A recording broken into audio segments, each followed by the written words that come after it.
विदाई में बहुत मार होती है। सुखदेव जी महाराज कहते हैं पूरे उसके केस भीग जाते हैं। आजकल की तरह नहीं, पहले बहन बेटी की विदाई में रोते थे ना लोग, आजकल भी रोते हैं क्या? नहीं रोते। क्यों? बोले रोएंगे तो पूरे मुख में जो श्रृंगार करते हैं ना सब मिट जाएगा।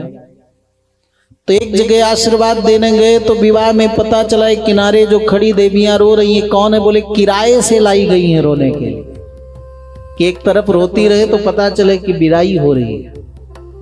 लेकिन धन्य है मां शत्रुपा, बेटी देवहूति के विदाई में बहुत रोई, लेकिन पिता अपने कर्तव्य को निभाते हैं। बेटी अपने पति घर में पत्नी पति के प्रति 4 भाव से रहे। भोजन कराए तो समझे कि मैं मां हूं, ये मेरा पति बेटा तुल्य है। जैसे मां अपने बच्चे को वात्सल्य से पूर्ण होकर के जैसे भोजन कराती है, उसी प्रकार से पत्नी अपने पति को वात्सल्य भाव से भोजन कराए। और विपत्ति के समय पत्नी अपने पति के प्रति मित्र की तरह, मंत्री की तरह व्यवहार करे। और धर्म कार्य में कभी बाधक न बने बल्कि समर्थन करे, धर्म पत्नी के रूप में रहे। और भार्या तो है ही। तो ऐसे चारों कर्मों को करते हुए अपने पति घर में तुम सुख प्राप्त करो। अब विवाह के बाद आजकल लोग जाते हैं कुल्लू मनाली घूमने, विदेश घूमने, लेकिन यहां विवाह हुआ तो अपने इष्ट देव का ध्यान करने लगे, समाधि लग गई करदम जी की।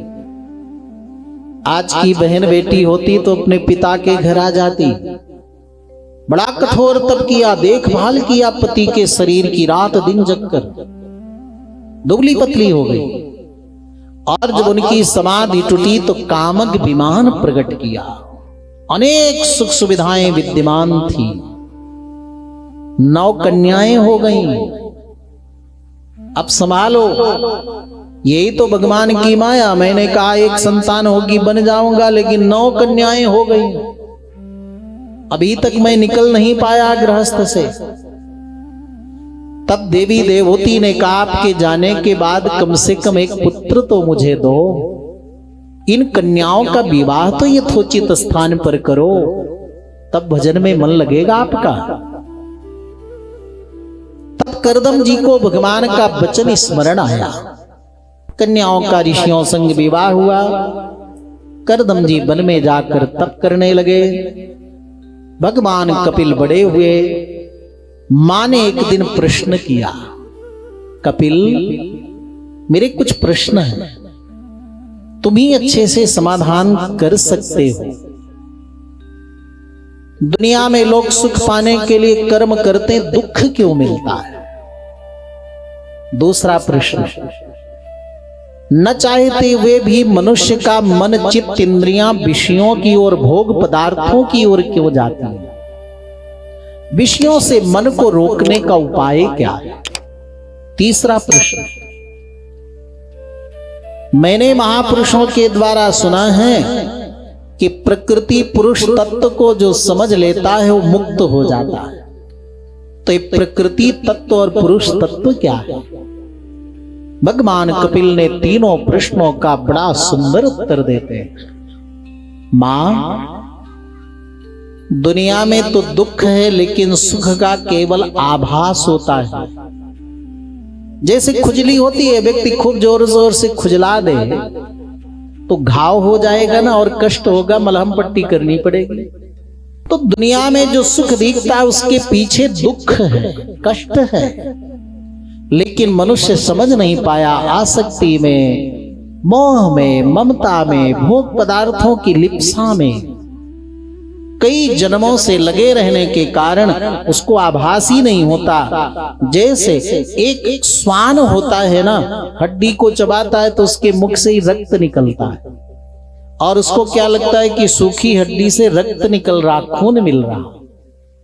इसलिए मां सुख आनंद तो केवल मेरे चरणों में है। तभी तो आप कहते हो ना, मिलता है सच्चा सुख केवल भगवान तुम्हारे चरणों में, बोलते हो ना, सच्ची बात है। और दूसरे प्रश्न का उत्तर भगवान कपिल ने दिया कि मां इंद्रियां मन निर्मित ही ऐसे है कि उनका विषयों की ओर आकर्षण है, परंतु परमात्मा ने तुम्हें बुद्धि दिया है ना, बुद्धि से विचार कर मन इंद्रियों को बस में रखना चाहिए। जैसे नदियों का जल अपने आप समुद्र की ओर बहता है, ऐसे इंद्रियां और मन भी विषयों की ओर अपने आप बहते हैं। इनको मोड़ दो मेरी ओर। अपने आंख से कहो दुनिया का बहुत सौंदर्य देख लिया, अब तो भगवान का सौंदर्य देख मेरे नेत्र। कान से कहो दुनिया के बहुत गाने सुन लिए, भगवान की कथा सुनो। पैरों से बोलो दुनिया में बहुत भटक लिया, चलो अयोध्या वृंदावन हो आओ। मन को बोलो बहुत दुनिया का मनन चिंतन कर लिया, प्रभु का मनन कर। विषयों से मोड़ कर अपने मन चित्त इंद्रियों को जो मुझ में लगा दे, उसका कल्याण हो जाता है मां। तीसरे प्रश्न का उत्तर देते हुए भगवान कपिल ने कहा, मां 24 तत्व प्रकृति है, 25वां पुरुष जीव तत्व है। उसको समझने के लिए कहीं दूर जाने की जरूरत नहीं, सबके शरीर है ना, ये 24 तत्व से बना है। गिन लो, 5 महाभूत हैं, पृथ्वी जल तेज वायु आकाश। 5 तन्मात्राएं, शब्द रूप रसगंध स्पर्श 10। 5 कर्मेंद्रियां, हाथ पैर उपस्थादि 15। 5 ज्ञानेन्द्रियां, चक्षु श्रोत्र त्वग आदि 20। और मन बुद्धि चित्त अहंकार, इनको जोड़ दो, कितने हो गए? 24। 24 तत्व से बना सबके शरीर को प्रकृति कहते हैं। लेकिन 25वां जीव तत्व जब तक इस शरीर के अंदर रहता है, तब तक ये 24 तत्व वाला शरीर काम करता है। इसके निकलते ही ये मिट्टी हो जाता है। कहते हो ना, जब किसी को श्मशान में जाते हो जलाने, तो क्या कहते हो? अरे मिट्टी में गया है, माने इस शरीर को मिट्टी कहने लगते हैं। जब तक भगवान का अंश जीव चेतन इस शरीर के अंदर है, तब तक इसकी सुंदरता है, नहीं तो ये मिट्टी है। मां ने पूछा, एक और प्रश्न है कपिल, मैंने सुना है मानव जन्म बहुत दुर्लभ है, सच में दुर्लभ है? बड़े आध्यात्मिक वैज्ञानिक ढंग से भगवान कपिल ने बताया है कि हर जीव को कैसे शरीर मिलता है। जीव पहले जल में बादल में आता है, और फिर अगर जल में सरोवर में गिर गया तो जल जंतु मछली बन जाता है। घास तिनके में गिर गया तो पशु पक्षी बन गया। और अन्न में जीव आता है, अन्न को माँ बाप जब खाते हैं तो रस रक्त मांस मज्जा अस्थि धातुओं के माध्यम से पिता के द्वारा माँ के उदर में 1 महीने का जो शरीर मिलता है, कलल नाम है। दूसरे महीने में मांस पिंड बनकर शरीर के अवयव, तीसरे चौथे महीने में नारी पुरुष के चिन्ह, 5वें महीने में तो 100 जन्म के किए कर्म का स्मरण मनुष्य को मां के गर्भ में होता है। और तब ये जीव भगवान से रोता हुआ कहता है, मुझे बड़ा कष्ट है मां के गर्भ में। और मां के गर्भ में तो एक कष्ट है ही कि भूख लगती मांग नहीं सकते, प्यास लगती मांग नहीं सकते, कीड़े काटते हैं रोता है बस। और मां अगर कड़वा तीखा भोजन कर ले तो और पीड़ा होती है। लेकिन बाहर जब निकलता है जीव तो उसके लिए दुखी होता है कि प्रभु आपका दर्शन मां के गर्भ में मुझे प्राप्त हो रहा, पूर्व के सब जन्म के कर्मों का स्मरण हो रहा, जन्म लेने के बाद आपकी माया से सारा ज्ञान आवृत ढक जाएगा। भले कष्ट है लेकिन मां के गर्भ में ही मुझे रख दो, बाहर तो जाऊंगा तो फिर भूल जाऊंगा आपकी माया में कि आपकी आराधना पूजा उपासना करनी चाहिए। आपकी माया जकड़ पकड़ देगी, और फिर भाव बदलता है जब कष्ट पाता है। कितना कष्ट मां के गर्भ में। सेते बिड़ मोत्र्योर गर्ते जंतुर देह संभवे। जैसे मलमूत्र के गड्ढे में तुम्हें कोई डुबो दे, सांस लेने को निकलो, निकलने न दे, फिर डुबो दे। जैसी छटपटाहट पीड़ा, वैसे मां के गर्भ में सबको पीड़ा होती है। उस असहनीय वेदना को देखकर हम सब भगवान से कहते हैं, प्रार्थना करते हैं,